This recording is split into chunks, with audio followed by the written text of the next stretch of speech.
Hey, I'm Amanda with My Book Box here with author Ashley Elston to talk about her new book, This Is Our Story, featured in our November Book Box. Tell us a little bit about it. This Is Our Story is about 5 boys that after a late night of partying and drinking decide to go hunting, and 5 boys go into the woods, but only 4 come out alive. There are a lot of legal elements in this story. Is there anything in your background that influenced that? Yeah, my dad is an attorney, and I worked for him in high school very much like Kate, the main character in the book, does. I got out on a work pass every day at noon my senior year and went to his office.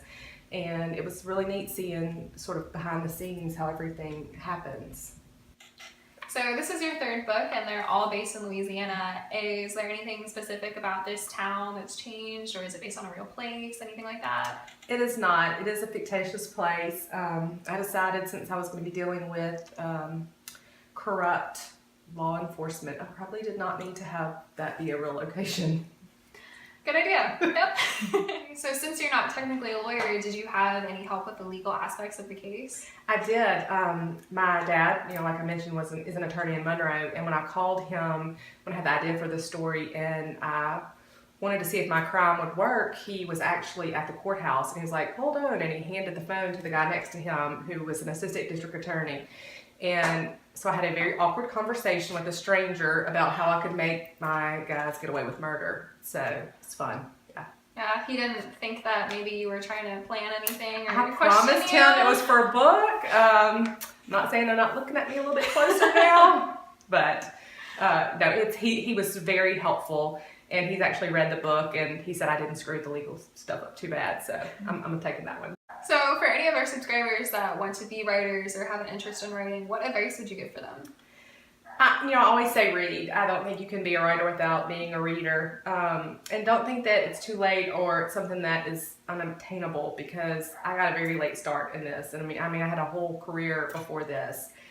And so if I would have thought, oh, well, I missed my time, or, that's, really out of the range of what I'm capable of, I might not would have ever even tried it. So just go for it. Okay, you said earlier that this is your favorite book that you've written so far. How is it different from your earlier works?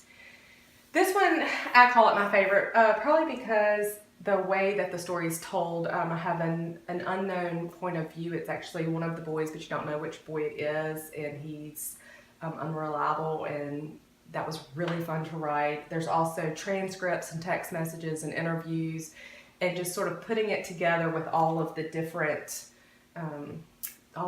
parts and pieces made this one fun, and I really enjoyed it. Yeah, the transcripts were definitely my favorite part. Yeah, it was fun to write those. So what's up next for you?